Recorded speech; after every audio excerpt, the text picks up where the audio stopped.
부모만큼 자녀를 사랑하는 사람은 없습니다. 그러나 때로 자녀는 그러한 부모의 사랑을 부담스러워합니다. 그것이 때론 사랑이 아닌 간섭으로 느껴지고 때론 부모의 지나친 욕심과 이기심으로 생각이 되는 겁니다.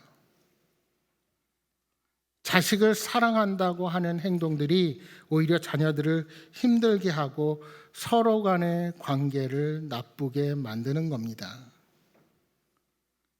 사실 부모도 사랑하는 방법을 잘 몰라서 혹은 무엇이 정말 자녀를 위한 것인지를 깨닫지 못해서 실수하고 잘못을 범하는 것이지요. 그러나 분명한 것은 부모라면 자식이 잘 되기를 바라는 마음만은 진실합니다.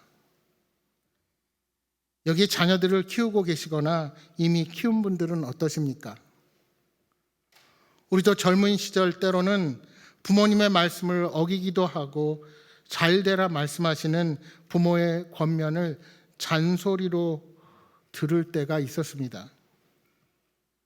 그런데 어느덧 자녀들에게 그렇게 잔소리를 하는 나의 모습을 발견하고 계시지는 않으십니까?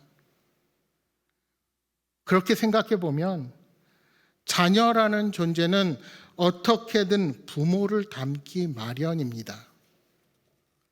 외모, 성격뿐만이 아니라 시간이 지나면서 말투, 생활 습관, 억양, 표정들도 닮는 부분들이 있습니다. 오늘 본문을 쓴 사도 요한은 마찬가지로 하나님의 자녀가 된 그리스도인들이 하나님을 닮아가야 한다고 가르칩니다. 육신의 부모는 부족해서 실수도 하고 자녀들에게 주는 가르침에 한계가 있기 마련이지만 우리 하나님 아버지는 실수가 없으시고 모든 것에 완전하신 전지전능하신 분이십니다. 따라서 하나님의 자녀라면 당연히 하나님의 성품으로 날마다 변화되어 가야 합니다. 여러분, 해마다 명절이 가까워지면 고민에 빠지는 분들이 계십니다.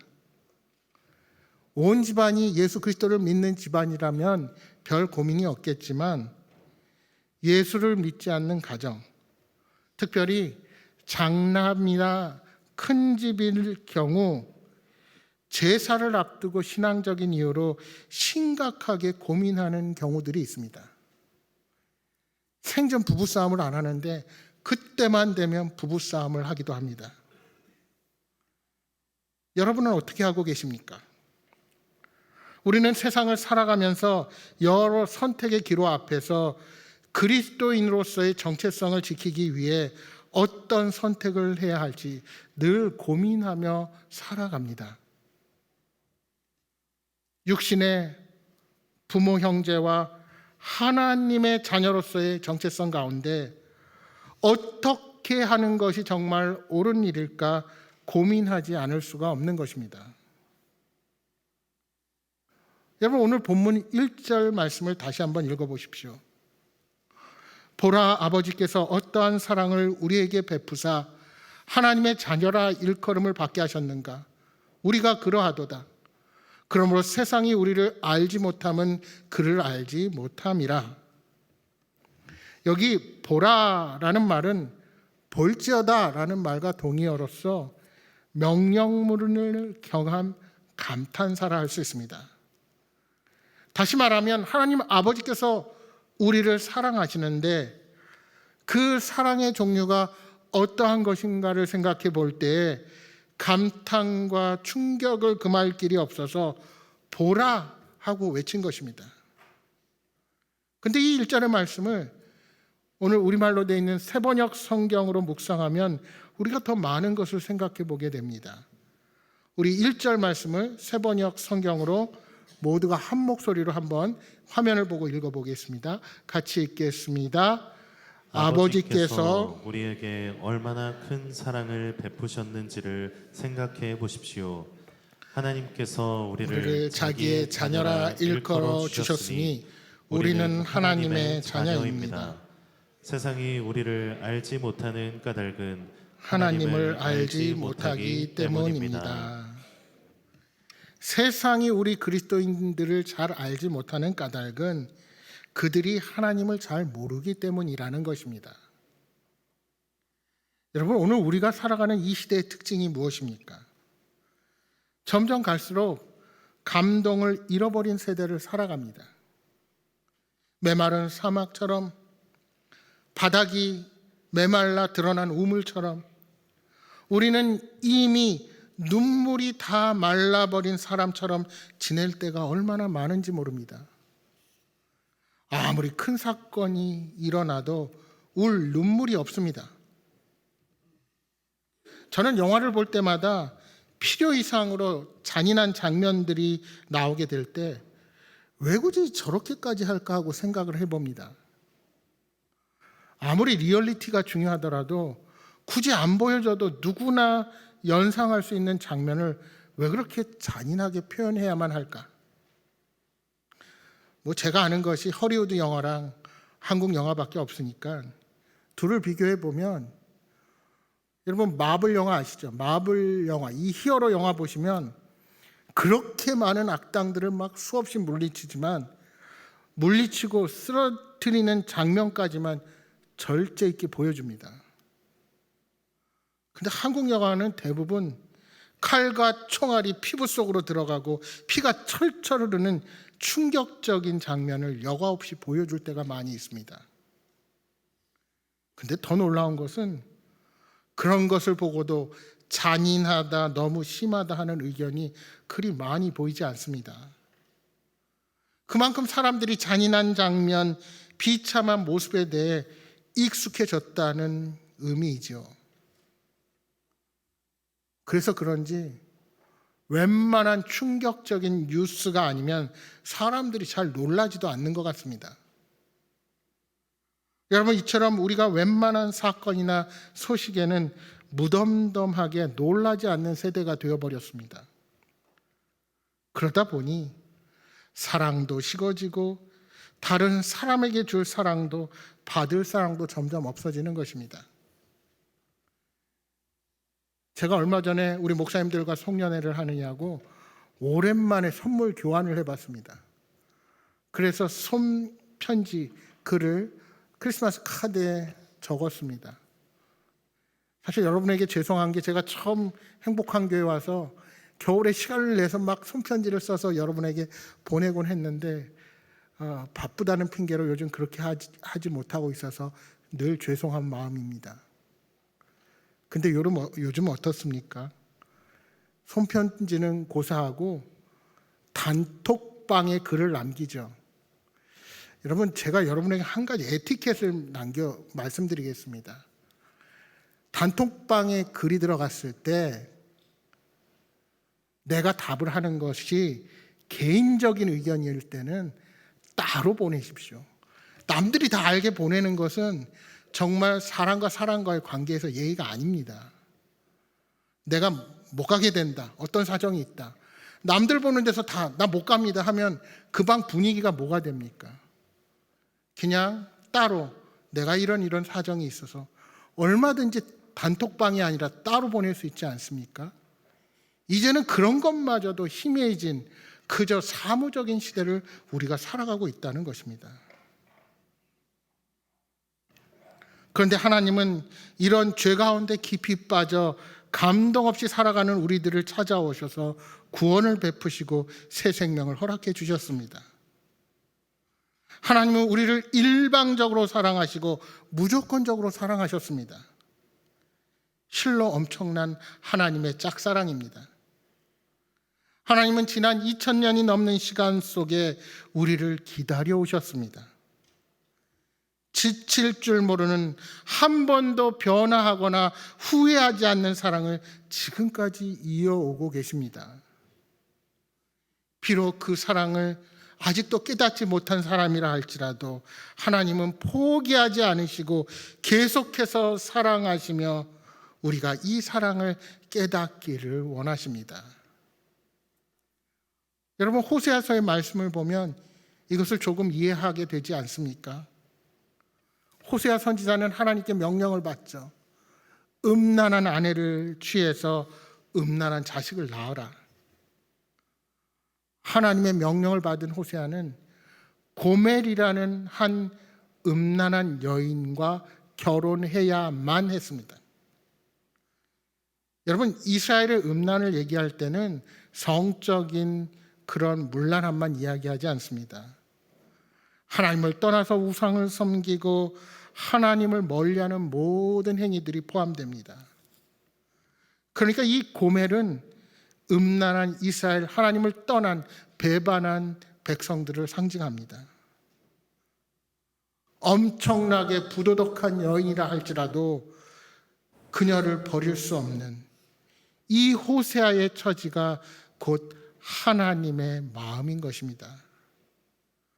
다시 말해서 음란하고 버림받을 수밖에 없는 죄로 물들었던 우리들을 그럼에도 불구하고 포기하지 아니하고 사랑하시는 그 하나님의 사랑, 그것으로 오늘 저와 여러분이 구원을 얻게 된 것입니다. 우리가 예뻐서 사랑하거나 잘나서 사랑하는 것이 결코 아닙니다. 다만 하나님은 저와 여러분을 사랑하기로 결정하셨습니다. 그리고 자신의 아들을 희생시키시면서까지 그 사랑을 완성하신 것입니다. 이것이 하나님의 사랑입니다. 이 사랑을 멀리서 볼 때에는 무감각했지만 이 사랑 앞에 한 걸음 한 걸음 더 다가갈수록 그 사랑이 얼마나 굉장한 것인지 깨닫지 않을 수가 없는 것입니다. 그런데 세상은 이러한 하나님의 사랑을 알지 못합니다. 그래서 예수 믿지 않는 사람들은 여러분과 다를 수밖에 없습니다. 세상은 여러분이 추구하는 삶과 다를 수밖에 없고, 그래서 우리는 세상적인 모습에 맹목적으로 머물러서도 안 됩니다. 특별히 사도 요한은 이 요한서신을 통해서 하나님을 아버지라고 부르고 그 사랑으로 우리가 하나님의 자녀가 되었다는 사실을 강조하고 있습니다. 어떻게 우리가 하나님의 자녀가 되었습니까? 바로 예수 그리스도 때문입니다. 예수 그리스도를 주님으로 영접하는 자들에게는 하나님의 자녀가 되는 권세를 주셨습니다.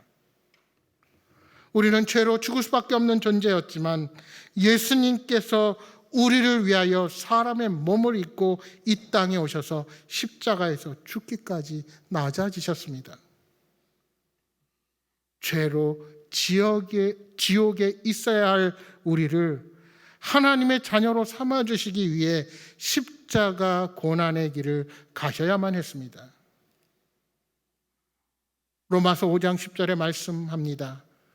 곧 우리가 원수 되었을 때 그의 아들의 죽으심으로 말미암아 하나님과 화목하게 되었은즉 화목하게 된 자로서는 더 그의 살아나심으로 말미암아 구원을 받을 것이니라.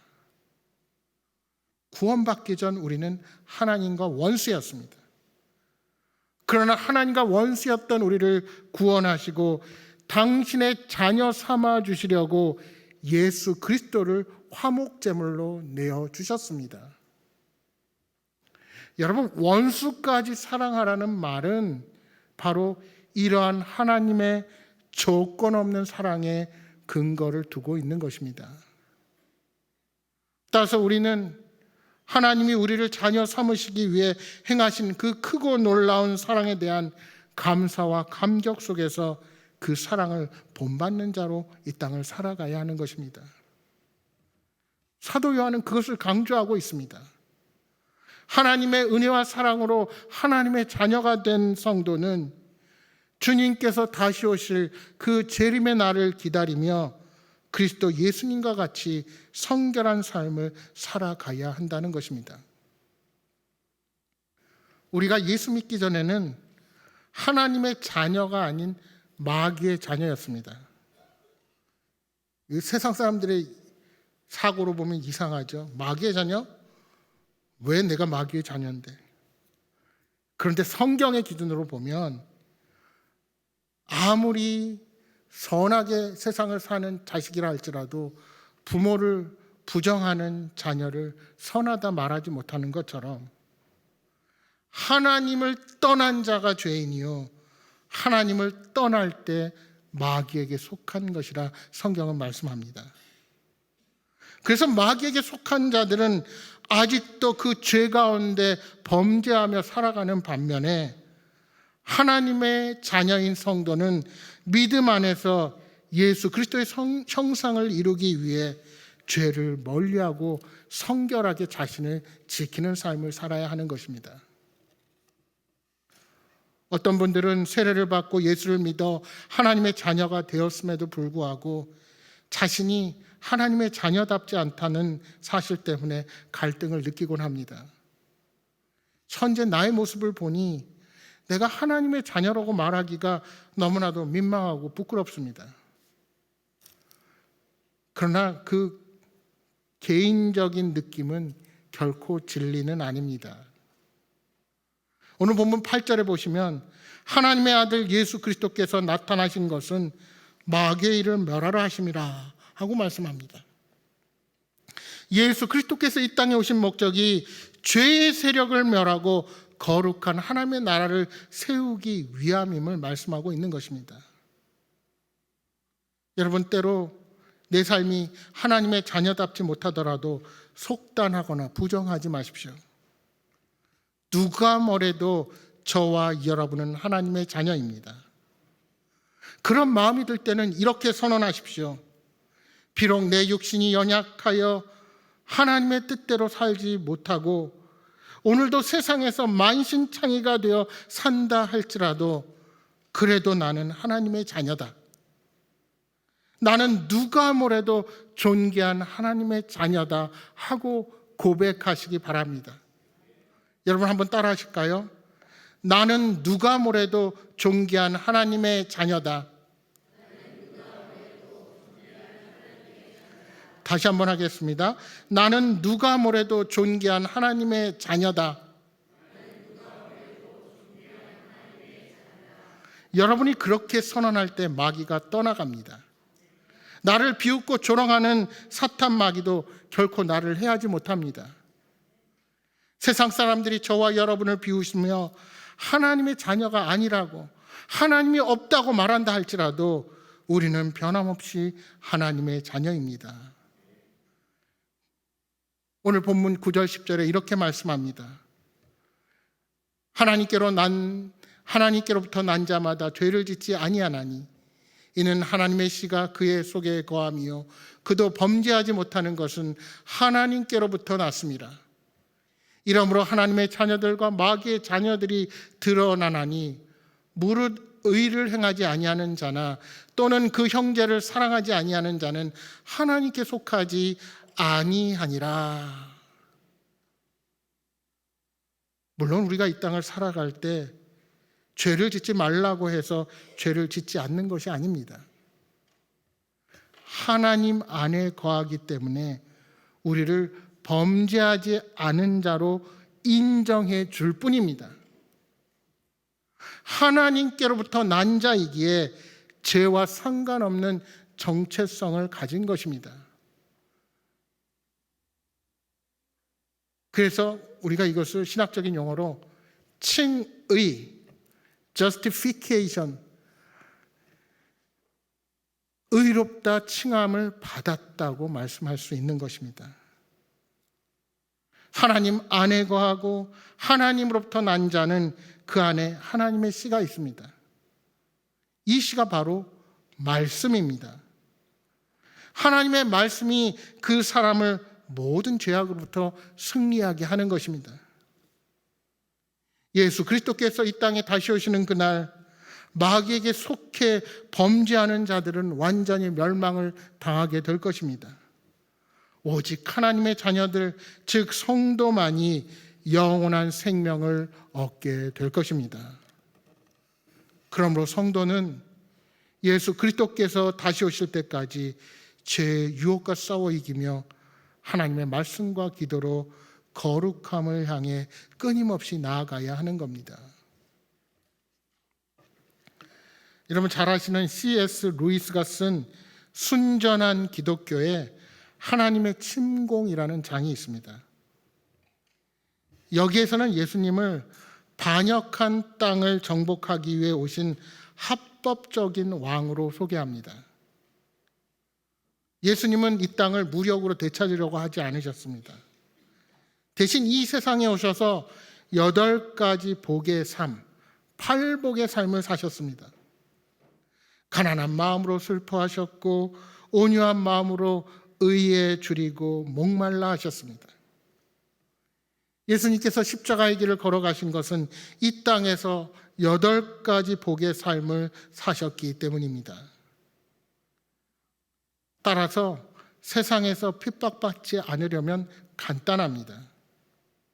그저 우리가 이 세상의 기준에 순응하고 세상의 모습대로 따라가면 세상은 결코 우리를 건드리지 않습니다.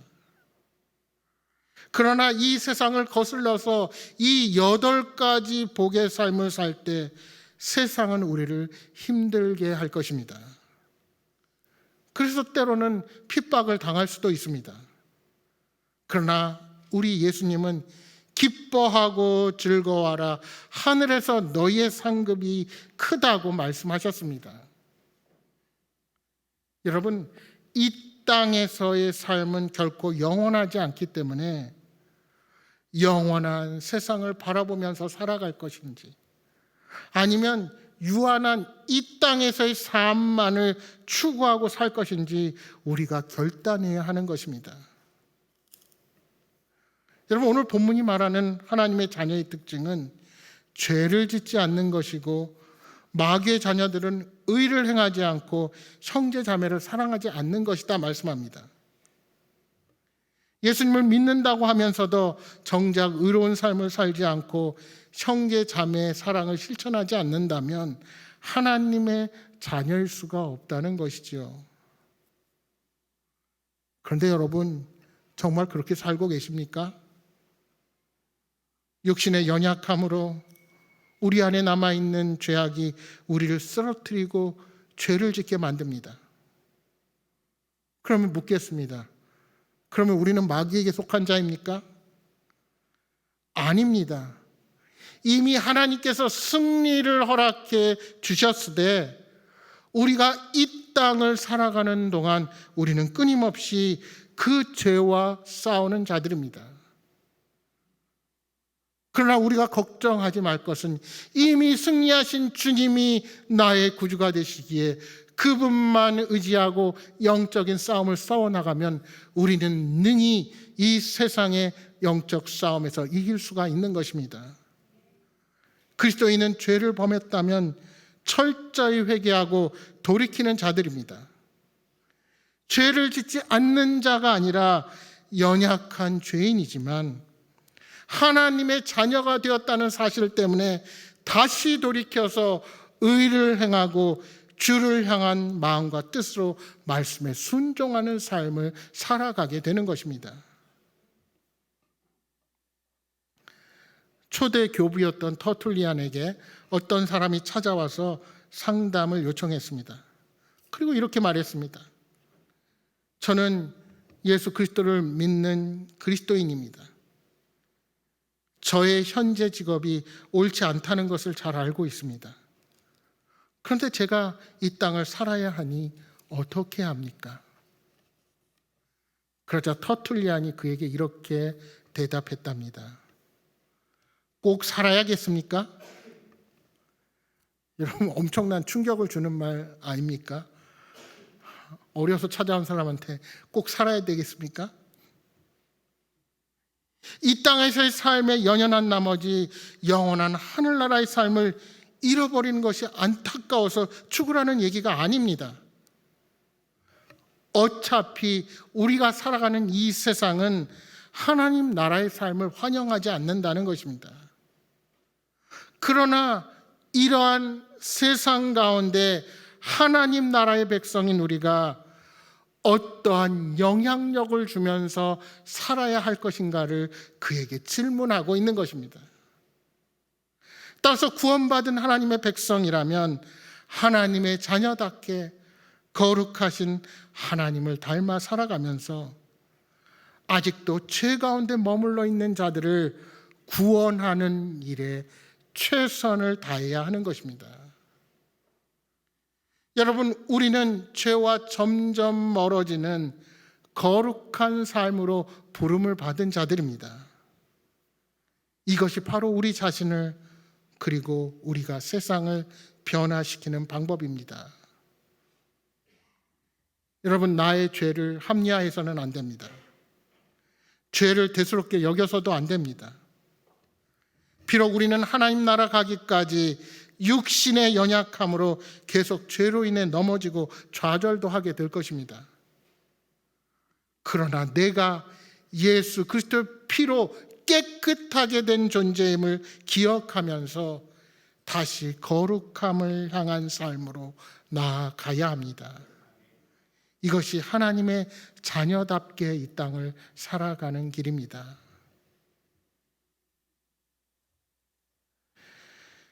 우리에게는 시선이라는 찬양으로 잘 알려진 싱어송라이터 김명선 씨의 책 사랑이 남긴 하루의 한 내용을 소개해 드립니다. 하나님은 나를 너무너무 사랑하신다. 결코 버리지 않으신다. 나의 존재 자체로 기뻐하신다. 나를 위해 자신을 버리시고 하늘 보좌에서 내려와 내 눈 높이로 나를 사랑해 주신다. 그런데 충격적인 사실이 하나 있다. 바로 나의 모든 것을 좋아하시지 않는다는 것이다. 어릴 때는 이것을 이해하지 못했다. 그래서 하나님이 나를 사랑하실 수는 없을 것이라 생각했던 것 같다. 내 모습을 다 아신다면 과연 사랑하실 수 있을까? 사랑받기에 나는 아직 멀었어. 더 분발해야겠어. 아니면 이런 식이었다. 사랑하신다니 만사 오케이. 에이, 괜찮을 거야. 안 버리신다니 넘어가 주시겠지. 당장 하늘에서 번개가 내리치는 것은 아니니 별거 아니야. 그러나 이제는 안다. 거룩하신 하나님의 사랑이 무엇인지. 그분은 거룩하시고 우리에게 거룩함을 요구하신다. 하지만 그것이 온전할 수 없음을 아시고 예수 그리스도의 보혈로 우리의 죄를 덮으시고 그분의 거룩을 우리에게 허락해 주셨다. 그 보혈 안에서 거룩의 옷을 입혀 주셨다. 그러나 우리의 일상에서 거룩함의 싸움은 계속된다. 그 옷을 입은 자답게 살아가는 작은 전투를 계속해 나가는 것이 그리스도인의 숙명이 아닐까. 우리를 너무나도 사랑하시는 하나님이시지만 그분이 싫어하고 미워하는 행동이 있다. 그분의 사랑을 입은 나답지 않는 모습이라고 말씀하시는 것이 분명 있다. 비꼬는 말, 다른 사람을 깔보는 교만한 눈, 거짓말하고 위장하는 혀, 죄 없는 사람을 다치게 하는 손, 더러운 것을 추구하려고 달려가는 발, 눈으로 상대를 조종하는 것, 손가락질하며 상대를 비난하는 것, 악한 생각을 하는 것, 다툼을 일으키는 것, 형제 사이를 이간질하는 것, 나답지 않는 것을 버리자. 오늘도 향기 나는 삶을 살자. 사랑하는 여러분, 혹시 내 안에 끊지 못하는 죄가 있으십니까? 성령님의 도우심을 구하십시오. 우리는 하나님께로부터 난 자들입니다. 하나님께 선택받은 하나님께 속한 자들입니다. 예수님만 의지하고 바라보며 거룩을 향한 여정을 포기하지 않을 때 날마다 우리 삶에 예비하신 크고 놀라운 하나님의 복이 기다리고 있다는 사실을 경험하게 될 것입니다. 오늘도 하나님의 자녀답게 주어진 삶의 자리에서 하나님을 기쁘시게 하는 복된 날이 되시기를 주님의 이름으로 축복합니다.